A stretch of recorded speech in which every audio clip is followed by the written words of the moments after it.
काही अवलाद अशीच आहे. आमना म्हाताराला अक्कल नाही हो, म्हणजे ज्याने पैदा करत त्याला अक्कल नाही असा म्हणणारा सुद्धा जन्माला येईल शेतस. बापमा जरी दोष काढस वय ते तुमना मनामा काढाव नाही कसावर ते तरी काही काही लोक कमेंट्स करतस ना, त्या काय सांग बाई कलियुगमा रवी किरण महाराजले देख का असं वाटस कृष्ण भगवानच शेबो. मला माहिती आहे मी गरीब ना पोऱ्याशे असं, पण लोकेशनी कमेंट्स एखादा माणूस सांगस रवी किरण महाराजले देख का राधा राणी दिकच भो, एखादा सांगस रवी किरण महाराजले देख का कृष्ण दिकच भो. गलीमाई बी फिरणा ना असं वाटस ना दाखला कृष्ण भगवान निघी घ्या बा आमनी गलीमाई इथल्या बारी बारी कमेंट. आणि एखादा सांगत का हो महाराज आ इथलं काय तोंडलेलं आईले तू आता आहे हो, नुसतं तोंड काय तर किराणा पाय बी दकर हो आता. देवाच्या 16,108 बायका असल्यावर सुद्धा राधेवर प्रेम होतं. मग आम्ही कथाकार जेव्हा कथेला बसतो किंवा कीर्तनाला जातो, भगवंताची पूजा करतो, त्याचं समाधान होण्यासाठी आम्ही स्वतः राधाराणीचा शृंगार करतो आणि त्याच्या समोर जातो की त्यानं आमच्यावर प्रेम केलं पाहिजे, तेवढ्यासाठी हा शृंगार असतो.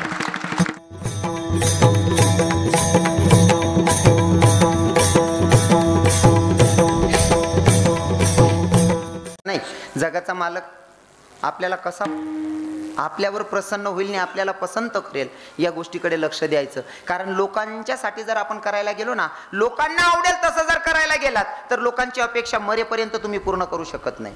कारण ज्यांच्यासाठी तुम्ही चांगले आहात ते तुम्हाला ऍक्सेप्ट करून घेतात, आणि ज्यासले तुम्ही चालतच नाही त्यासले करता देव जरी बनी घ्यात तरी तुम्ही त्यासले चालणार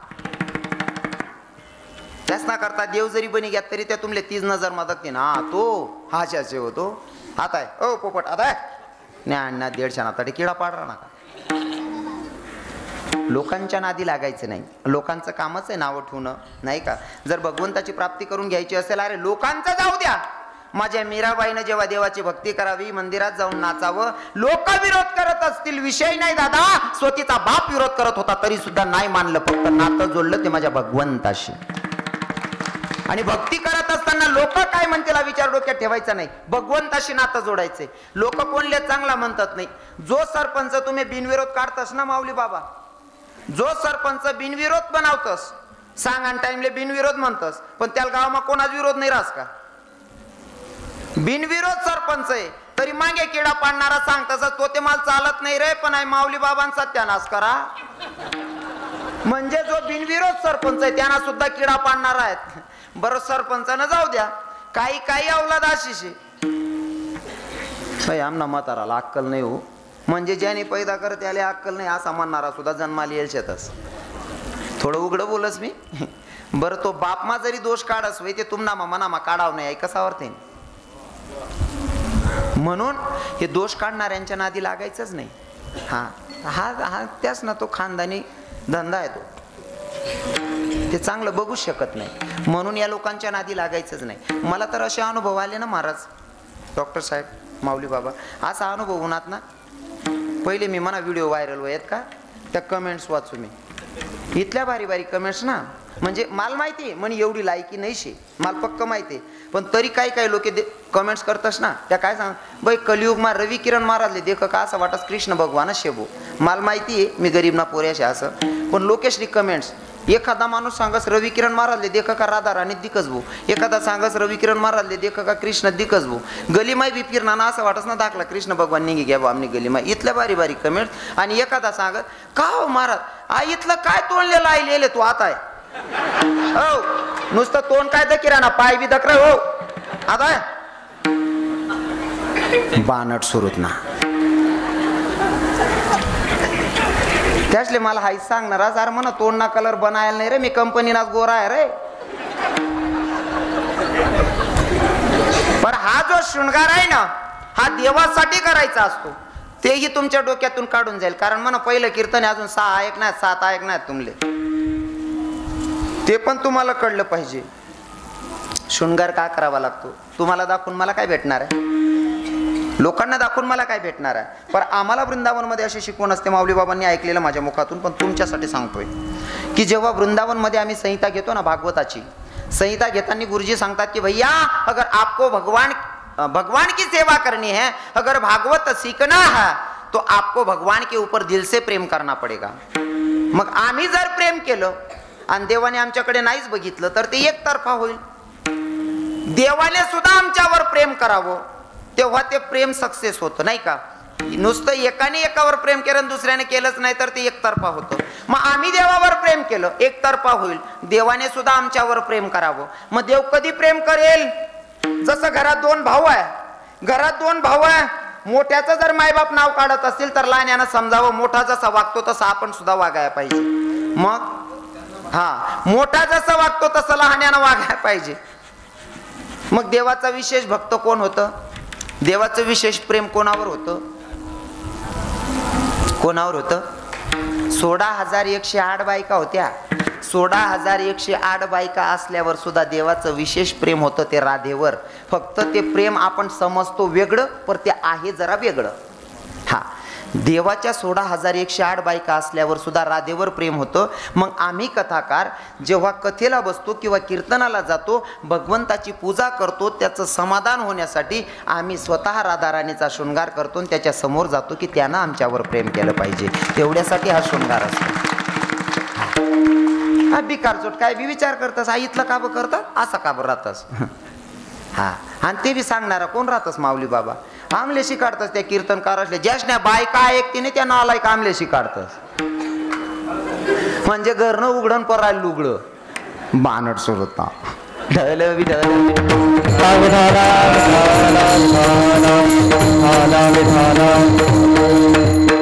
विषय पांगू देणार नाही.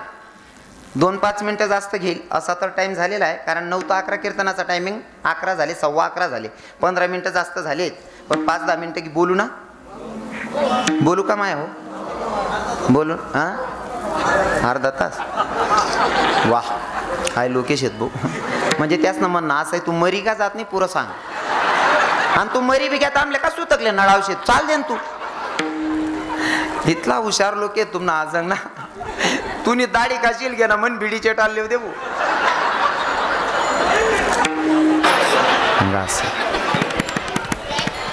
बोलू नका मायबाप, बोलू नका. मी जर का कानादेशामध्ये कीर्तन करत असेल, बोलू नका माया हो, बोलू नका, बोलू नका. आता काय ना कीर्तनाचा नियम असतो नाही का? तुम्ही माझ्या माया, माझ्या बहिणी हात तुमचा अपमान करेल तर मला पाप लागेल. पर सांगू का, कीर्तनाचे नियम सांगून देतो. कीर्तनी बडबड करेल जो कोणी बेडूक होऊन येईल जन्मा.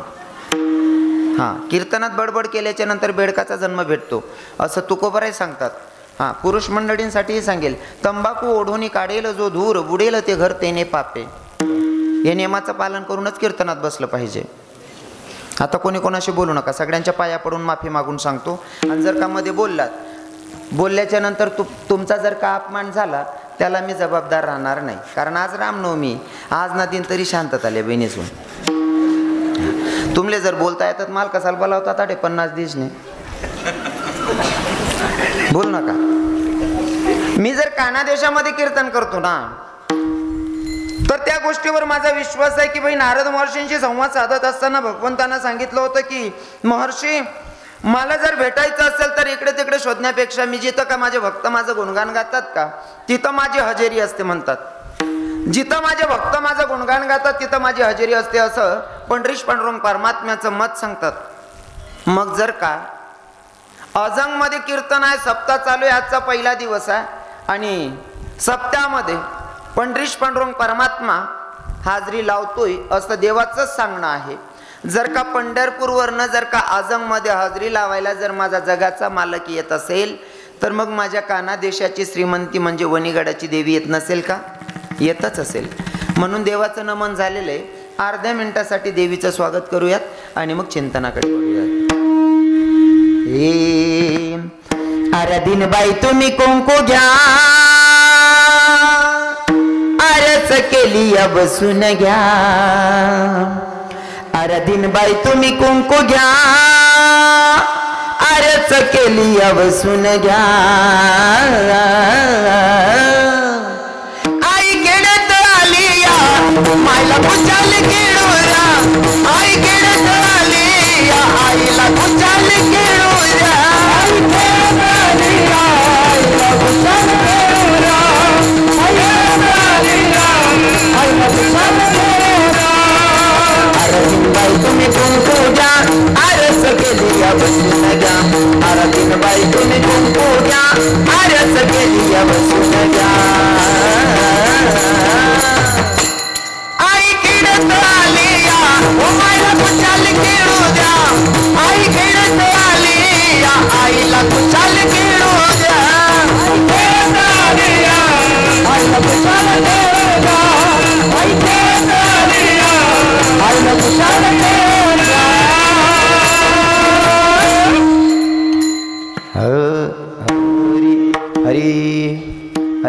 पाहता लोचने सुख झाले हो साजनी, तो हा विठ्ठल बरवा, तो हा माधव बरवा. प्रस्तुत प्राप्तस्थळी प्राप्त प्रसंगी निवडलेला भंग. ज्ञानाचा थंग सागर असणारे आमचे माऊली ज्ञानोबाराय, ज्ञानोबाराय यांचा 4 चरणाचा अभंग आज भगवंताच्या साधू संतांच्या तोमा माता पित्यांच्या सेवेसाठी निवडला आहे. विठ्ठल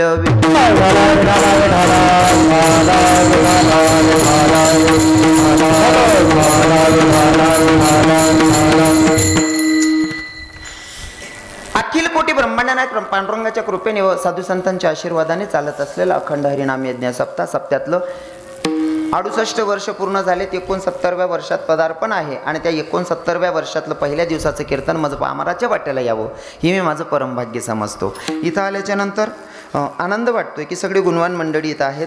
कीर्तनासाठी उपस्थित गायनाचार्य महाराज आहेत, कारभारी बाबा गिंगावकर. दुसरे गायनाचार्य मी ओळखत नाही. जे सगळ्या कीर्तनकारांचे जीवाभावाचे लाडकी असणारे, सगळ्यांच्या मनावर राज करणारे आमचे मिलिंद बाबा. ज्ञान किती आहे? मी स्वतः या मताचा आहे, कारण मी संतांचे विचार वाचतो म्हणून मला सांगायला आवडतात. तुम्हाला ज्ञान किती आहे त्याच्यापेक्षा तुमच्या अंगी नम्रता किती आहे तो खरा परमार्थ.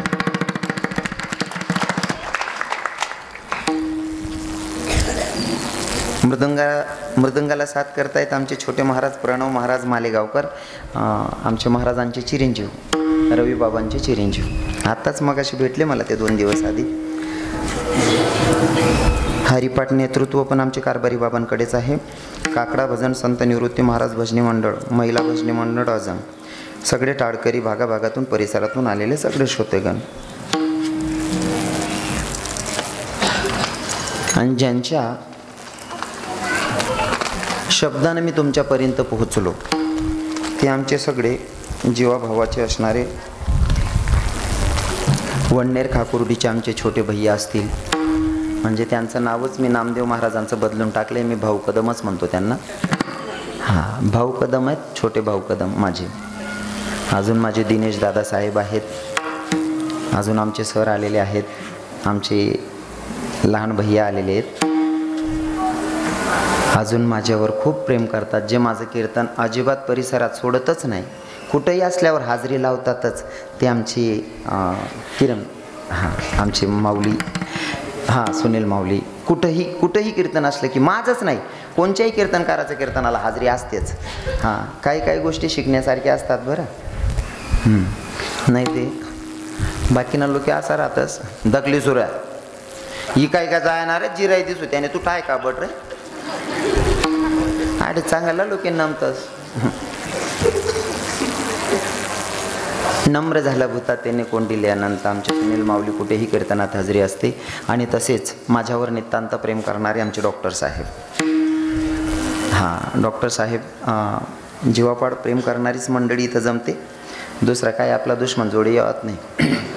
त्या कीर्तनमा बी ते कोपरे दगतीन, कुठे चुकायला ना तिथलं शूट करली त्यांनी इकी देतीन. ते जे जिव्हाड्याचे असतात ते जवळ येतात नाही का. अजून ज्यांच्यामुळे तुम्हा माता पित्यांचं मला दर्शन घडलं. कसं आहे ना, मी नेहमी कीर्तनातून परिचय देताना असं सांगतो, जर का रुक्मिणी आईसाहेबांना जर का पती म्हणून जगाचा मालक भेटला असन तर ते श्रेय जातं.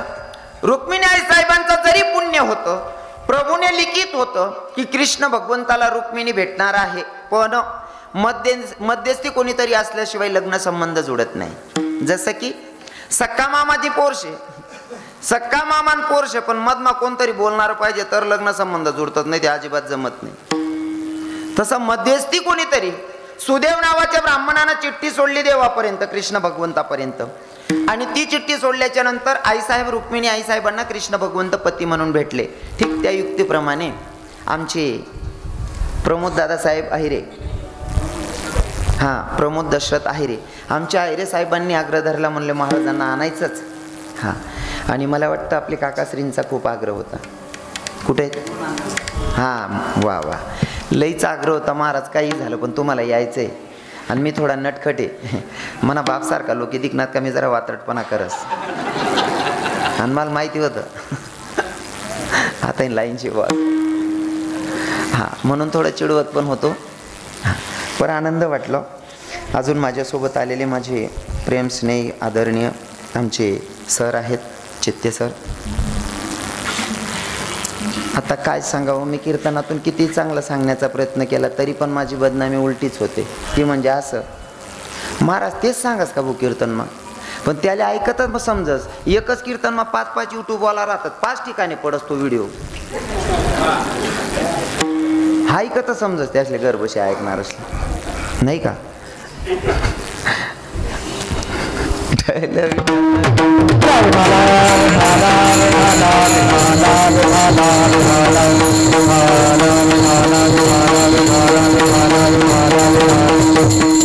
आजची रामनवमी, आज भगवंताचा जन्म. खर तर भगवंताचा जन्म बोलू नका ना माया हो. इथलं सांगेल वर बी किडा पाडणार नाहीत बहिणीस्वर. नाही तुम्ही शहाण्या सुरत्यात बहिणीस्वर नका ना, असं नका करा. काय वस माहिती आहे का, आमले काय नाही, मी ते साधा बोय सांगेन निघ जासू, पण तुम नावर खेळशे. तुम्ही जर असं करा ना, मी उसळ घसड करीन निघ जासू. तुम्ही शांत बटना, तुम्ही गागर पाडसू. हां, माल बी शांतता लागू द्या बहिणीस्वर. गरमात गरमा बाहेर बी दांगडोशी तुम्हाला. काय मन बोनीन पायऱ्यात दांगडो गाल दिना होत पाहिजे तुम्ही. आता बोलू नका बरं. पहिले तर प्रभू रामचंद्रांचा जन्म, पर जन्माच्या आधीची गोष्ट सांगतो. राजा दशरथाला आकाशाची वाणी झालेली आणि आकाशाच्या वाणीतून सांगितलं गेलं होतं की राजा दशरथा तुझ्या पोटी संततीच नाही. आकाशाच्या वाणीतून सांगितलं गेलं राजा दशरथाच्या पोटी संततीच होणार नाही. राजा नाराज होता, पण एके दिवशी शिकारीला बसलेला. कथा भाग तुम्हाला माहिती आहे, पण मला फक्त विषय जुळवाजुळवी करायची म्हणून सांगायचंय. एका ठिकाणी तुम्ही समध्यांनी ते चरित्र ऐकलेलं आहे, वाचलेलं असेल. बाळ श्रावण त्याच्या मायबापांना घेऊन काशी यात्रेला जात होते. जात असताना एका ठिकाणी पाण्याची तहान लागली आणि तहान लागल्याच्या नंतर मायबापांनी सांगितलं, बाळा आम्हाला पाण्याची तहान लागली. म्हणले पाणी आण ना प्यायला. राजा दशरथ शिकारीला बसलाय आणि इकडे श्रावण बाळ पाणी घेण्यासाठी गेलाय. किती सेवा होती मायबापांची, किती सेवा होती. मायबापांना दिसत नाही म्हणून खांद्यावर कवाड बांधून बसून घेऊन जात होते. मायबापांना पाण्याची तहान लागली म्हणून पाणी घ्यायला जातात. एवढी सेवा, एवढी सेवा. बर मला सांगा, कोणच्या मायला असं वाटतं की मला श्रावण बाळ सारखा पोरगा नाही पाहिजे व असं वाटस का? प्रत्येक मायला वाटतं की मला मुलगा श्रावण बाळ सारखा भेटला पाहिजे. वाटतं ना माय हो, वाटतं ना. प्रत्येक बाईला वाटतं माझा मुलगा श्रावण बाळ सारखा असला पाहिजे. जर तुम्हाला वाटत असेल तुमचा मुलगा श्रावण बाळ बनला पाहिजे, तर याच्यासाठी तुम्ही श्रावण बाळ होतोय ना आपला पती, ते बघण्याची दृष्टी सुद्धा ठेवली पाहिजे. बोलतंय का, कळतंय का माझं बोलणं? जर तुमचा मुलगा श्रावण बाळ व्हावा वाटत असेल ना, तर तुमच्या नवऱ्याला पहिले श्रावण बाळ होऊ द्या. नाही ते काय काय बाया तटे काय चिलगी राहणार घर चिल का. जर मायबाप कडे जाताना जर तुम्ही विरोध करत असाल तर अपेक्षा ठेवायची नाही की तुमचा पोरगा श्रावण बाळ बनेल. अपेक्षा तर प्रत्येकाला आहे, अपेक्षा प्रत्येकाला आहे. मी कथेतून एक भजन गातो, मला आवडतं ते भजन. मासे मांगे माँ की ममता, मुझे पुत्र मिले श्रवण की तरह. अरे भाभी मांगे देवर लक्ष्मण की तरह. अरे भाभी मांगे देवर लक्ष्मण की तरह. भाभी मांगे देवर लक्ष्मण की तरह. भाभी मांगे देवर लक्ष्मण की तरह. गुरु बिन ज्ञान कहाँ से लाओ, गुरु से बढ़कर कोई नहीं, गुरु से बढ़कर कोई नहीं, गुरु से बढ़कर कोई नहीं. मांगे मांगे शिक्षा गुरु मांगे, मांगे शिक्षा एकलव्य की तरह. अरे भाभी मांगे देवर लक्ष्मण की तरह. अरे भाभी मांगे देवर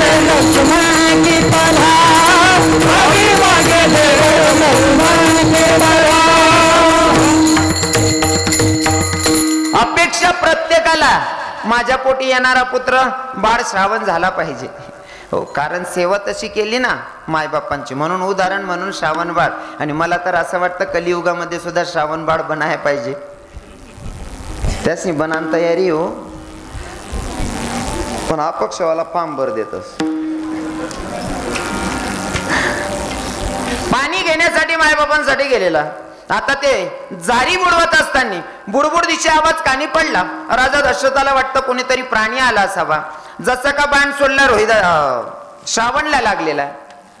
आवाज ऐकल्याच्या नंतर 10 दिवशी तो आवाज कानी पडला. पुन्हा पडत आले. बघितला, अरे आपण तर बाळाला मारले श्रावणाला. म्हणले, बाळ तू इथं काय करत होता रे? म्हणले, काय नाही, माझ्या आंधळे मायबापांना काशी यात्रेला नेत असताना त्याला पाण्याची तहान लागली म्हणून पाणी घ्यायला आलतो. अरे माझ्याकडनं अनर्थ घडलं, नको घडायला ते घडलं. तेव्हा श्रावण बाळांना सांगितलं, म्हणले, राजे आता इथं वेळ खर्च करण्यापेक्षा जे झालं ते बदलू शकत नाही, पण माझे आंधळे मायबाप पाण्या वाचून तरपडताय, त्यांना पाणी न्या म्हणले प्यायला. पण ते जोपर्यंत पाणी पित नाही तोपर्यंत त्यांना काही बोलू नका, नाही तर ते पाणी पिणार नाही. राजा दशरथानं झारी धरलेली आणि घेऊन जात आहेत.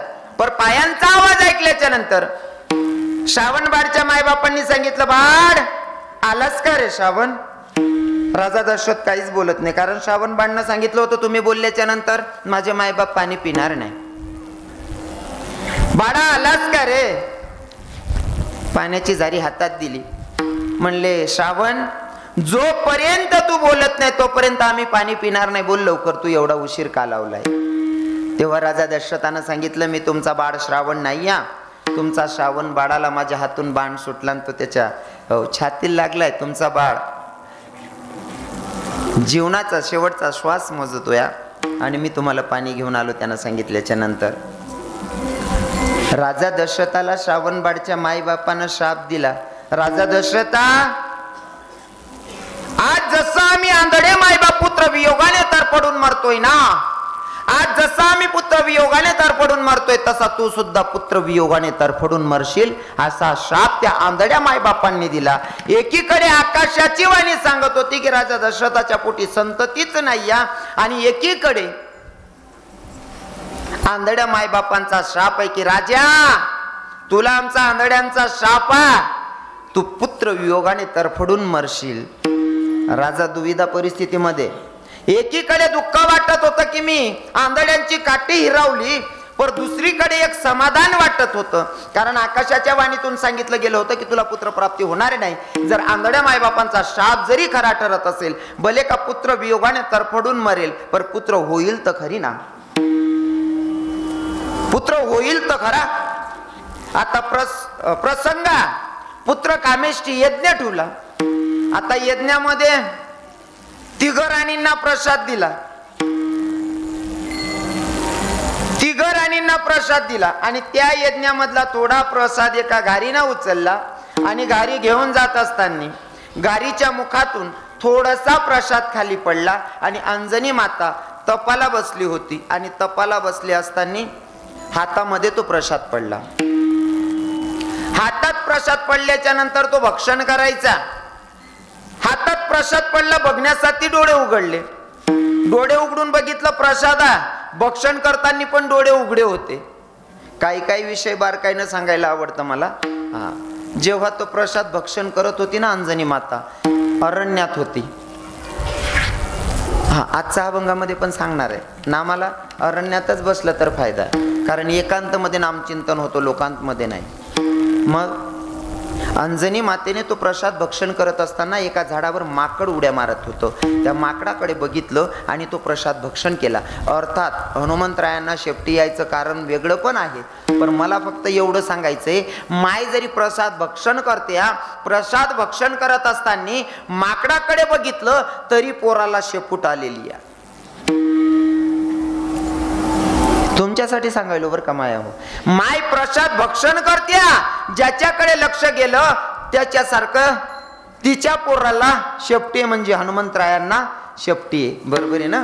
म्हणजे पोरं जन्माला घालायचं तुमच्या हातात आहे, आणि संस्कार कसे द्यायचं तेही तुमच्या हातात आहे. तुम्ही जर का दिवस गेल्याच्या नंतर ग्रंथ वाचत बसलात, टीव्हीच बघायची असेल तर आस्था चॅनलवर कथा चालतात, जी टॉकीजवर कीर्तन चालतात ते बघायचं.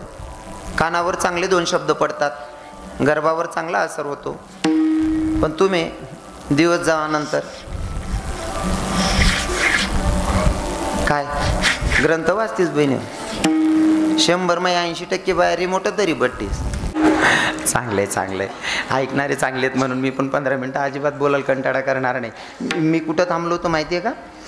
लखनजीच्या हातात बोरं दिली होती आणि लखनजीनं ते बोरं दिली फेकून दिल्याच्या नंतर लखनजीनं बोरं फेकली. माझा जगाचा मालक बघत होता. तुम्हाला सांगितलं की त्याची दृष्टी कुठं नाही या अशी जागा नाही भूतलावर. त्यानं बघितलेलं. मग लखन, तू माझ्या भक्ताचा अपमान करतोय.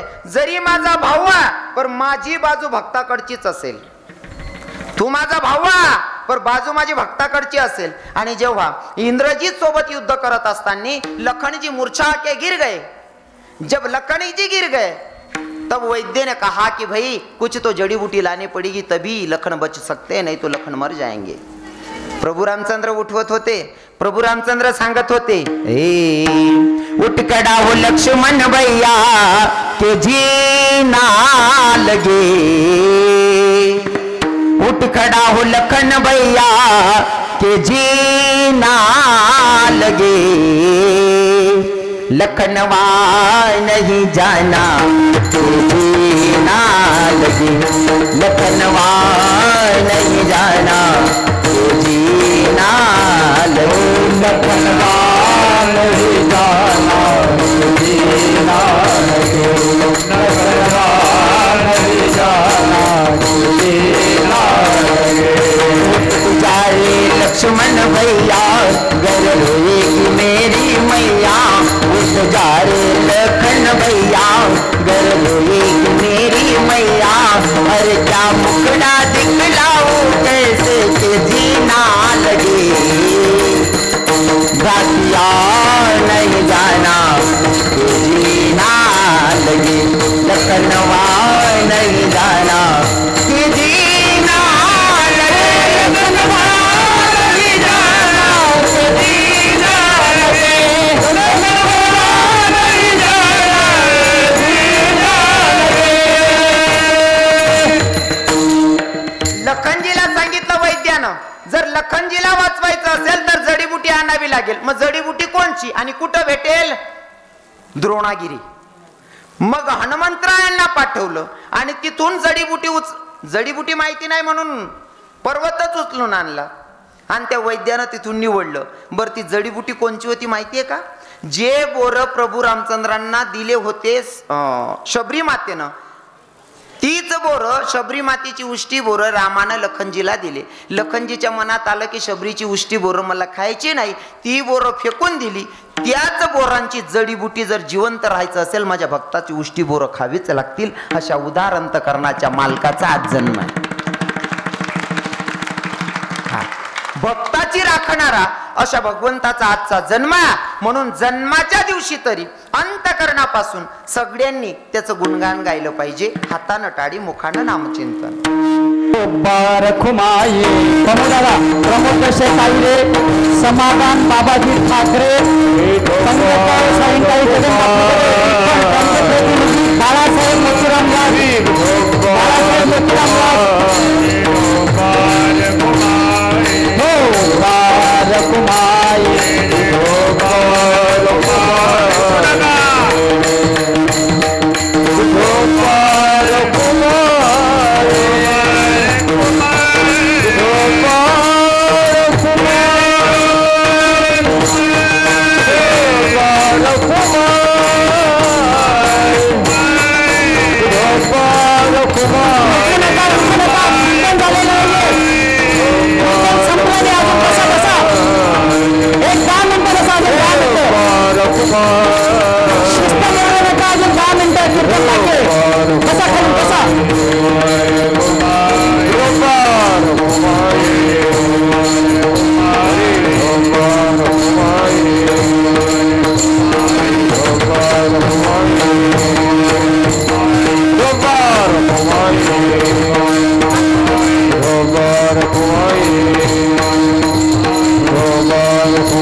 तुम्ही सगळे लोक बसलेत. पहिल्याच दिवस आहे आजचा. 11:15 झालेले आहेत. 9ला कीर्तनाची सुरुवात होती. कोणीही जागा सोडू नका मायबाप, कारण कीर्तनाचा नियम आहे. आता आजचा पहिला दिवस आहे.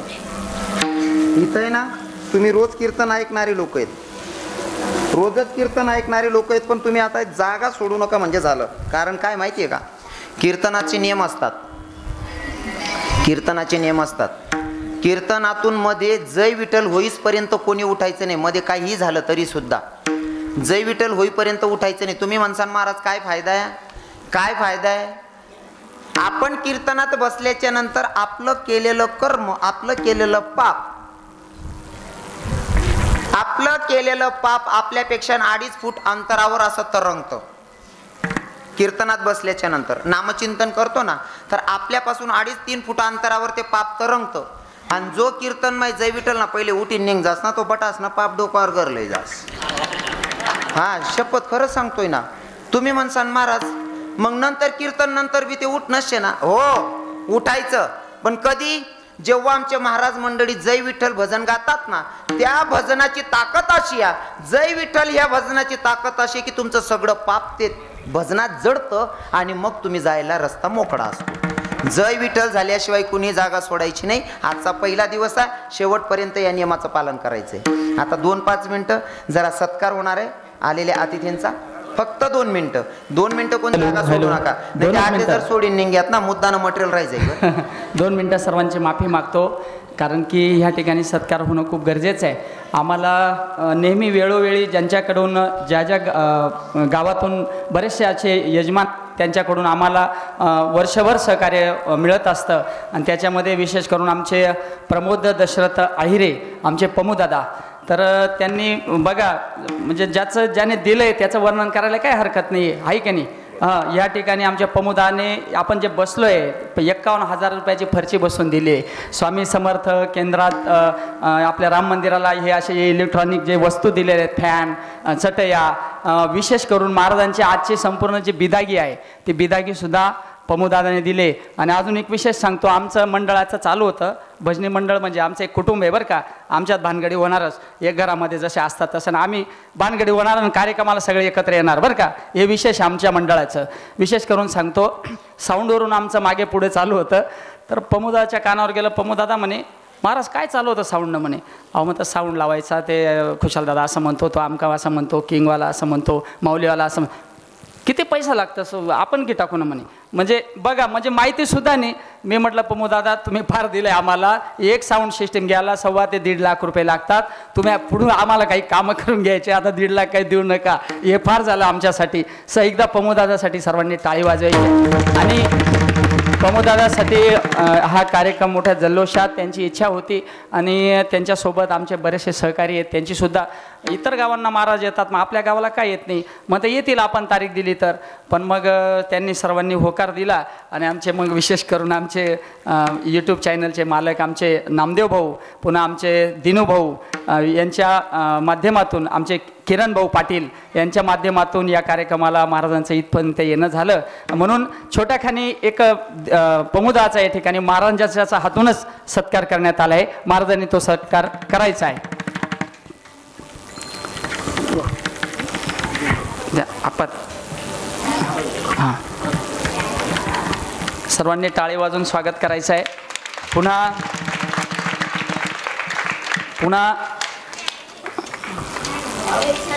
महाराज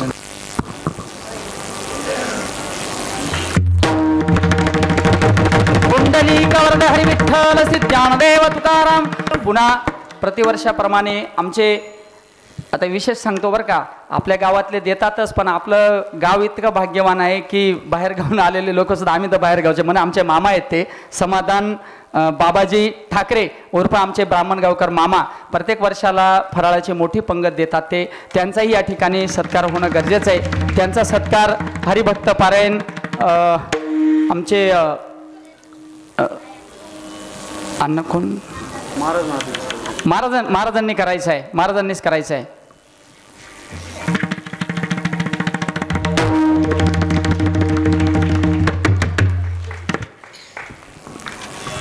पुन्हा पुन्हा ह्या ठिकाणी एक सत्कार होणं अजून परत गरजेचं आहे. प्रतिवर्षाप्रमाणे आमचे ज्यांची सायंकाळी गोड पंगत राहते प्रत्येक वर्षाला राहते, आमचे जगन मोतीराम वाघ यांचाही या ठिकाणी सत्कार होणं गरजेचं आहे. बापूंनी सुद्धा इकडे यायचं आहे, त्यांचाही सत्कार महाराजांच्या हातूनच होणार आहे.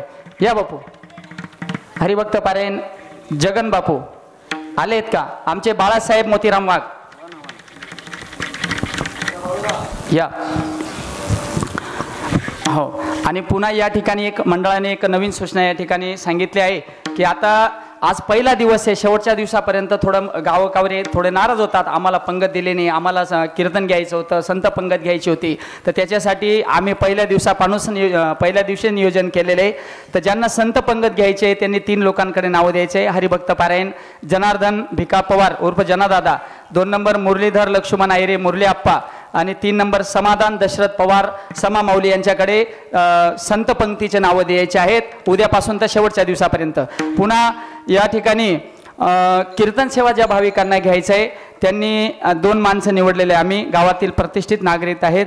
मोहन कारभारी आहिरे उर्फ अण्णा आणि जगन लक्ष्मण आहिरे म्हणजे जगन भाऊ यांच्याकडे कीर्तनदात्यांनी त्यांचे नावं द्यायचे आहेत. असो आता महाराज कार्यक्रम करतील.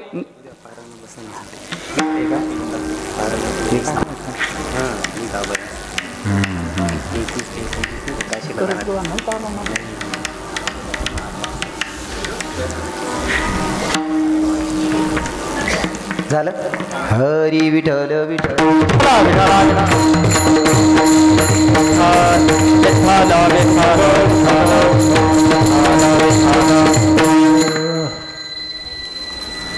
हाऊस कार्यक्रम म्हणा बी टोपलं फिरायला जरासं.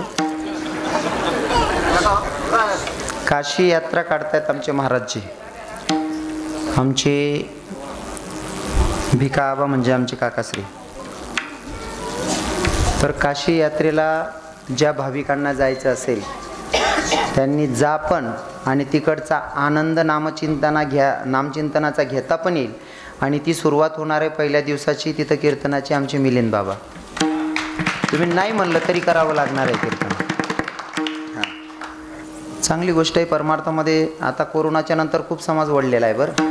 खूप लोक म्हणजे इतकं ना, कोरोनान पहिले ना फक्त 2-3 म्हातारा बटेल राहत कीर्तनमा.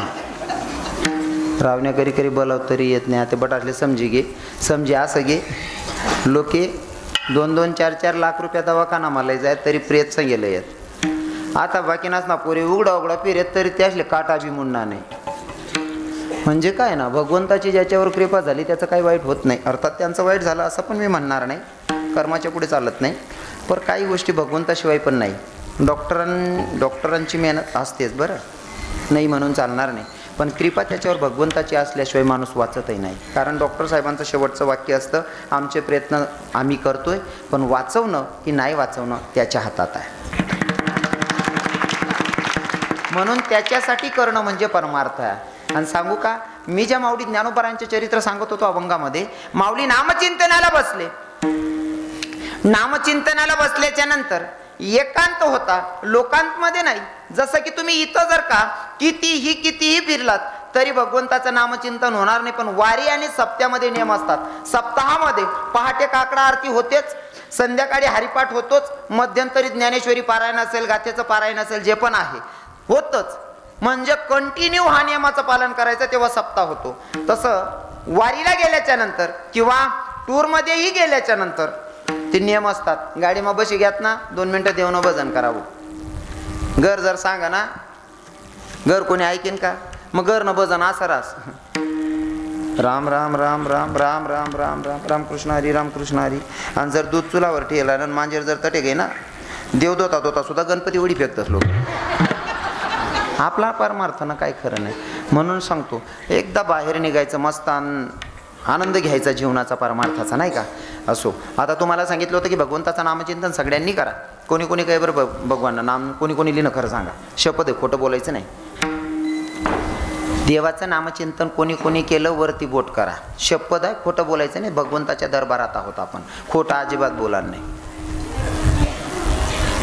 कोणीच नाही का बा? देवनी तुम्ही काही दरादरी होई जायचे का? हा, अरे भगवंताचं नामचिंतन उदाहरणतकरणाने केलं पाहिजे. हा 2 माया करायनात वर बोटे ते बी आजूबाजूने बाया चांगल्या होती फुटावत नाही मनीषीन नाही ते बाकीने बाया असा बोट करते. एक मावशी माल पक्क समजी घे वर बोट जर का मागल्या सांगतील माय ताई तुम्ही ते बोली बी नाही राहीन त्यात आणि बटी दुनियात सैन करलेस पण आई बहिणले नाही सैन वर साधा बोळा कारभारी वा. या किरण माऊली या किरण बाबा. वा वा काय आनंद आहे भाऊ काय आनंद आहे भाऊ. हे तू जो भी देना चाहे दे दे मेरे सरकार वो तेरे फूलों से भी प्यार तेरे कांटों से भी प्यार. वा आमची किरण माऊली सुद्धा कीर्तनात सप्ताह चालू आहे तरी सुद्धा इथं हाजरी लावली.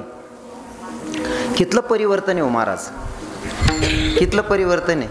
माऊलीला नुसतं माहीत पडणं किरण माऊलीला आमना रवी बाबा इराना तरी तर ताईन पय ती घ्यात. हाँ 7 समंदर पार में तेरे पीछे पीछे आ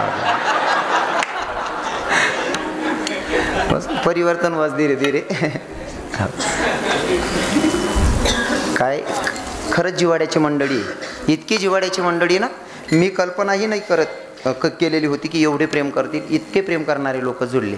काही ठिकाणी असे उपाध्याय होत्यात बाकीच नाही ते शपथ आले आलो त्यात त्याला घुसू देवत नाही त्यासले बी रावण्या करीन तारखा मागण्या पड राहणार परिस्थिती राहत. उकलला बी गाडे घोडे जास उकलला सुद्धा गाडे घोडे जास फक्त वाट दाखव विठ्ठल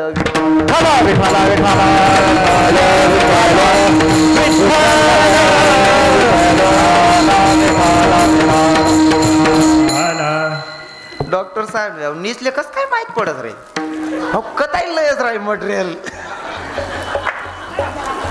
विषय असा असतो ना तुम्ही लोक एवढे प्रेम करणारे जुळले आहेत ना 50 लोकेस जरी चर्चा वस ना 50 लोकेस त्याच 49 या पट्ट्याना राहतस विठ्ठल विठ्ठल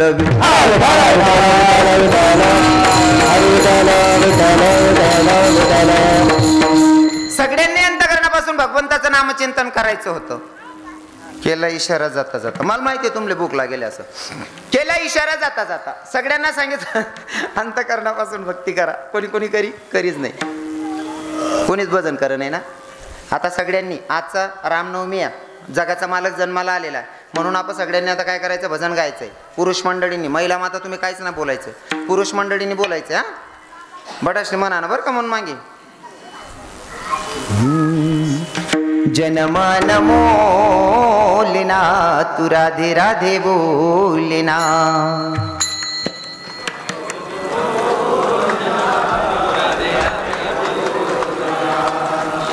असा एकखटे बजेट धरा दाखला पोरीशनी कपाशी याची निघत कथा कथा नका बोंडे निवडा असा चाचन चाचे धरा.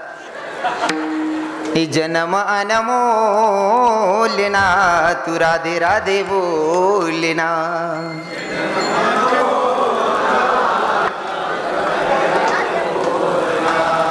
वा आता तुम्ही म्हणा बरं का माया जोरात होऊ द्या बरं का. जन्म अनमोलिना तू राधे राधे बोलिना. वा वा जन्म अनमोलिना तू राधे राधे बोलिना.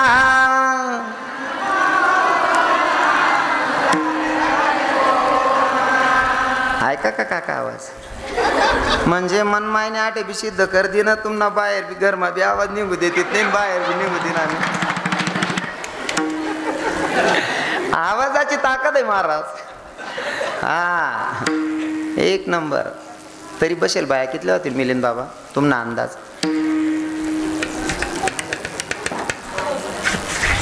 बऱ्याच महिला माता आहेत नाही का. हां पण मी तुम्हाला असं विचारस